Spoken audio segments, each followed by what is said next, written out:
My girlfriend said, my ex sends me $2,000 monthly for emotional damages. Real men take care of women. I said, he's a gentleman. Then I forwarded her texts to his wife's divorce attorney when both their alimony payments got adjusted. So I, 35, met member 33F at a friend's wedding last summer. You know the setup. I was a groomsman, she was a bridesmaid, we were both single, and the bride had been trying to set us up for months. We hit it off during the reception, exchanged numbers, and started dating shortly after. Things were great at first. Amber is gorgeous, funny, and works as a pharmaceutical sales rep, which means she's smart and driven. She has her own condo in a nice part of Denver, drives a Mercedes, and always dresses impeccably. I'm a mechanical engineer at a firm that designs HVAC systems for commercial buildings. Not exactly glamorous, but it pays the bills and I enjoy the work. About 3 months into our relationship, I started noticing some quirks in Amber's financial attitudes. She never explicitly asked me to pay for everything, but she'd make comments like, "In my last relationship, he always handled the check," or, "Don't you think the man should pay for dinner?" I'm not opposed to treating my partner, but I believe in general equality, including financial. When I gently suggest splitting costs on our dates or trips, she'd reluctantly agree, but make it clear she found it disappointing. Still, I figured it was just an area where we had different perspectives, and maybe we'd meet in the middle eventually. Then came the revelation. We were at her place one evening, having wine and discussing an upcoming weekend trip to Aspen. I'd suggested we split the cost of the Airbnb, which was pretty pricey. Amber seemed annoyed and made a comment about real men taking care of their women financially. I asked her what she meant by that, and she launched into a speech about traditional gender roles and how men should step up financially in relationships. My ex-husband Jake understood this, she said, swirling her wine. Even now, after our divorce, he sends me $2,000 every month. This caught my attention. Wait, you get alimony? I thought you said your divorce was finalized 3 years ago. She laughed. It's not official alimony. It's what I call emotional damages compensation. We had a verbal agreement outside the court settlement. Emotional damages? I asked, confused. He cheated on me with his assistant, she explained. When I found out, I told him I'd make the divorce as difficult in public as possible unless he agreed to continue supporting me afterward. I said I'd tell his father about all the other women too, not just the assistant. And I threatened to contact his business partners with some embellished stories about his behavior. His family is super religious, and his father owns a big construction company where Jake's a partner. A messy public divorce would have damaged his reputation and possibly his position in the family business. I must have looked shocked because she quickly added, "Don't worry. I didn't actually have that much dirt on him beyond the cheating, but he didn't know that. He agreed to the payments just to keep things quiet and simple." "And he's still paying you?" 3 years later? I asked, trying to keep my tone neutral. "Of course, it's the least he can do after what he put me through," she said casually, as if extorting her ex-husband was completely normal. "Besides, he married the assistant he cheated with, and they just had a baby. He's got money, his family's loaded, he won't miss it." I nodded slowly, processing this information. "And does his new wife know about these payments?" Amber scoffed. "Of course not. She thinks the divorce settlement was finalized years ago. Jake deposits the money from his separate business account, a partnership distribution from his family's construction company. She doesn't have access to it." That's when Amber showed me text exchanges between her and Jake. In them, Jake repeatedly asked when the payments could stop, saying things like, "Becky's getting suspicious about where so much money is going each month," and "We have a baby now, I need to be thinking about her future." Amber's responses were cold. "That's not my problem. And we had a deal, Jake. Don't make me call your father and tell him about the other women. Or maybe I should contact your investors about how you really secured that Douglas contract." When she went to the bathroom, she left her phone on the coffee table, still open to her text conversation with Jake. I quickly forwarded the most incriminating exchanges to my own number, deleting the forwarded messages from her sent folder before she returned. I felt guilty about the invasion of privacy, but the content confirmed my worst suspicions. Looking at those texts made me deeply uncomfortable, but I kept my poker face when she returned. "He's quite a gentleman," I said mildly. Amber missed my sarcasm entirely. "Not really, but at least he's making things right financially." Then she added, "This is how relationships work, you know. Real men take care of women even after things end." I changed the subject back to our Aspen trip, agreeing to cover the Airbnb after all. Inside, though, my mind was racing. What she was doing seemed like extortion, plain and simple. I couldn't stop thinking about Jake's texts about his baby's future and his wife getting suspicious. That night after I went home, I couldn't sleep. I kept thinking about Jake's situation. Yes, he'd cheated, which was wrong. But being blackmailed for years afterward, and his new wife and child being affected by money being siphoned from their household without their knowledge? Something about it felt deeply wrong. For a week, I wrestled with whether to get involved. I spoke hypothetically with my brother, an ethics professor, about the moral implications of inserting myself into someone else's relationship and legal affairs. In the end, what tipped the scale was thinking about Jake and Becky's baby. Children should come before blackmail payments, and Becky deserved to know why their family was struggling financially while Amber drove a Mercedes. Before taking any action, I consulted with a friend who practices law, careful to present the situation hypothetically.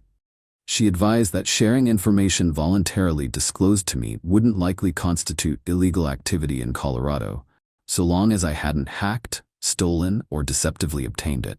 Still, she suggested keeping the communication anonymous and factual, avoiding anything that could be construed as a threat or harassment. I'm not proud of what I did next, but I stand by it. Using the phone number I'd seen in the text exchanges, I found Jake on social media. From there, it wasn't hard to find his wife, Becky. Her profile mentioned she was an attorney specializing in family law. This made sense. They had actually met when she was working at the firm handling his divorce, though not as his attorney, which would have been an ethical breach. Using a VPN and a public Wi-Fi connection at a local coffee shop, I created a new email account and sent her a message. "I believe your husband is paying his ex-wife $2,000 monthly outside of any legal divorce settlement and has been for 3 years. She calls it emotional damages compensation. But it appears to be the result of threats to make his cheating public and to spread rumors about his business dealings. I have reason to believe this was not disclosed during your marriage. I'm sorry to be the bearer of bad news, but I thought you should know where your family's money is going." I attached screenshots of the text exchanges between Amber and Jake. I didn't identify myself or mention Amber by name, though I'm sure Becky could figure it out. Then I went about my life as usual.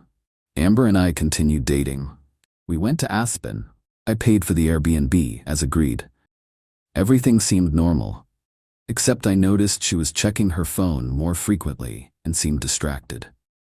About 3 weeks after I sent the email, Amber called me in a complete panic. Jake's wife found out about the payments. She practically screamed into the phone. She's filed a motion to reopen their divorce case for fraud in the financial disclosures, and his lawyer is threatening to sue me for extortion. I made appropriate surprise noises. That's terrible. How did she find out? I don't know. Jake thinks he must have left his phone unlocked, or she went through his emails. She had copies of our text conversations. "What are you going to do?" I asked. "I've already called a lawyer," she said. "But it doesn't look good. They're saying my threats cross the line from aggressive negotiation to civil extortion under Colorado law, especially the stuff about contacting his business partners with embellished stories if he stopped paying. And there might be legal consequences for the threats." I suggested coming over to provide moral support, which she accepted. When I arrived at her condo, she was pacing back and forth, alternating between rage and panic. "I can't believe this is happening," she fumed. "That home-wrecking bitch thinks she can come after my money now, after what he did to me?" I sat on her couch, nodding sympathetically while my conscience wrestled with itself. On one hand, I felt bad seeing her so upset. On the other hand, what she'd been doing was wrong, and it was affecting innocent people. "The thing is," I ventured carefully, "those payments weren't legally required, right? And you did kind of threaten him to get them." She whirled on me. "Whose side are you on? He cheated on me, with his assistant. Do you know how humiliating that was? He deserved to pay. I understand he hurt you, I said. Cheating is terrible, but it's been 3 years and now it's affecting his child. Maybe it's time to... Oh my God, she interrupted, staring at me with dawning realization. It was you. You told her. I didn't deny it. I felt she had a right to know where her family's money was going. The explosion that followed was nuclear. Amber called me every name in the book, threw a wine glass, thankfully not at me, but against the wall, and demanded I leave immediately. As I was heading for the door, she delivered her parting shot. You think you're so righteous? Jake deserved what he got, and now you deserve this. We're done. Get out and don't ever contact me again. I left quietly, feeling a mixture of relief and guilt. The legal proceedings stretched on for nearly 7 months. There was an initial emergency hearing where the judge froze some of Amber's assets pending investigation, followed by multiple discovery sessions, depositions, and finally a ruling. Becky had filed a motion for post-judgment relief based on fraud in the original divorce proceedings, specifically Jake's failure to disclose these ongoing payments during financial discovery, which would have affected the entire settlement calculation. Colorado law allows for reopening divorce settlements when fraud or misrepresentation has occurred, and Jake's deliberate concealment of these payments qualified. Simultaneously, Jake's attorney filed a separate civil suit against Amber for extortion, presenting evidence of her repeated threats to contact his father and business partners if payments stopped. The court found these threats crossed the line from aggressive negotiation to civil extortion, particularly after the divorce was finalized. Over the next several months, I heard through mutual friends that the judge in the civil case had ordered Amber to repay a significant portion of the money she'd received. The judge determined that while the initial year of payments could be considered voluntary on Jake's part, the subsequent 2 years were clearly made under duress after he had attempted to stop payments, resulting in the order to repay $40,000 of the $72,000 she had collected. Additionally, Jake was in hot water with his wife for hiding the payments and lying about their financial situation throughout their marriage. According to gossip, she'd been under the impression they were on a tight budget, even delaying having a baby because of financial constraints, while he was secretly sending $2,000 monthly to his ex-wife from his business account. Becky had required Jake to sign a postnuptial agreement that they drafted with the help of a neutral attorney, establishing complete financial transparency and restructuring of their finances as a condition of continuing their marriage. Jake's father, upon learning of the situation, was reportedly furious, not about the cheating, which he'd already known about, but about Jake allowing himself to be manipulated financially for years and hiding it from his new wife. Throughout this time, Amber's life was in limbo, unable to access certain accounts and watching legal fees mount. She had to sell her Mercedes and take out a loan to cover her legal expenses while awaiting the final judgment. About 9 months after the initial blow-up, I received an email from an address I didn't recognize. I believe you're the person who sent me the information about my husband's payments to Amber. While I'm still furious with Jake for his deception, I wanted to thank you for bringing this to my attention. As a family law attorney, I've seen many cases where financial dishonesty destroys marriages. And while we're in counseling now, at least it's all in the open. The court has ordered Amber to repay a significant portion of the money, which will go into a trust for our daughter's future education. I don't know what your relationship was with Amber, but I hope you're well clear of it now. She's been making some concerning statements about finding out who ratted her out, so watch your back. Becky. After confronting Jake and Amber, it had become obvious to Becky that the information could only have come from someone Amber had recently told, and I was the only person who fit that description. I never responded to the email, but I appreciated the heads-up about Amber's threats.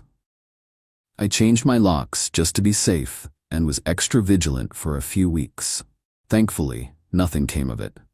I think once the reality of having to repay $40,000 and mounting legal fees set in, Amber had bigger problems than revenge against me. As for our mutual friends, I gave them a simplified version of events. Amber and I had different values around money and relationships, and I discovered she was extorting her ex-husband, which I couldn't condone. Most of them seemed to understand, though a few thought I should have minded my own business. 6 months later, I ran into Amber at a local coffee shop. I tensed, preparing for another explosion, but instead, she asked if we could talk. Over coffee, she surprised me with what seemed like genuine remorse. What I was doing to Jake was wrong, she admitted. I was so angry about the cheating that I convinced myself I deserved that money, that I was just collecting what was owed to me. The court case was a wake-up call.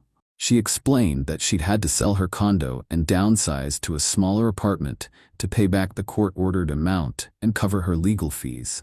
She'd also started therapy to work through her anger issues and entitlement. 6 months wasn't enough time for a complete transformation, though. Amber wasn't completely changed. She still occasionally made comments about men who step up financially in relationships. But there was a new self-awareness when she caught herself. Old habits, she'd say with a wince. My therapist says I'm working through some deep-seated stuff about equating financial support with love and respect. It's a process. I don't expect you to forgive me, she said. But I wanted you to know that as much as I hated you for what you did at the time, it was probably the right thing. I wasn't going to stop until someone forced me to. I appreciated her honesty, but made it clear we wouldn't be getting back together. We parted on civil terms, which was more than I'd expected. Through the grapevine, I heard that Jake and Becky stayed together and had another baby. Jake's father apparently respected Becky's handling of the situation so much that he brought her into the family business as their legal counsel. And Amber? Last I heard, she was dating a financial advisor who, according to mutual friends, keeps her in check when she starts talking about traditional gender roles and men paying for everything. As for me, I'm currently dating a woman who insists on splitting everything 50-50 and nearly arm-wrestled me when I tried to pay for dinner on our second date. After the Amber experience, it's refreshingly straightforward. The moral of this story? If you're extorting your ex and hiding it from their spouse, maybe don't brag about it to your new partner while showing them the incriminating text messages. Also, karma may take its time, but it usually arrives eventually, sometimes in the form of a concerned email to a family law attorney. Edit 2. Since a few people have asked about legal ramifications for me in this situation. After consulting with 2 attorney friends, I'm confident I didn't break any laws by forwarding information that was voluntarily shown to me. I didn't hack into anyone's accounts, steal any devices, or misrepresent myself to obtain the information. Amber showed me the texts and told me about the arrangement of her own free will. While she could potentially try to pursue a civil case for something like invasion of privacy or intentional infliction of emotional distress, her own actions, extortion, would likely undermine any such claim. So legally, I appear to be in the clear, though I'm not suggesting anyone else take similar actions without consulting an attorney first. Edit 3. For those wondering about the emotional damages term Amber used, yes, this is a real thing some people try to claim outside of court. However, unlike structured alimony or divorce settlements, these informal agreements often have no legal standing and can indeed cross into extortion territory when coupled with threats. In Colorado, where this took place, alimony modifications can be triggered by changes in circumstances, like having a child, or evidence of fraud in the original settlement. The fact that Jake was hiding these payments from his current wife during their marriage was what really did him in legally, as it constituted financial infidelity and potentially fraud during their own financial planning and decision-making. Final update. It's been a year since all this happened, and life has settled into a much less dramatic rhythm, thankfully. My current girlfriend and I just moved in together, and we have a spreadsheet for household expenses that would make an accountant proud.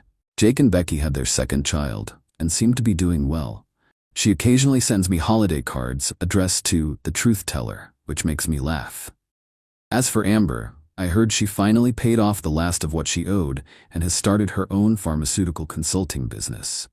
The The financial advisor relationship didn't last, but mutual friends say she's much more grounded these days.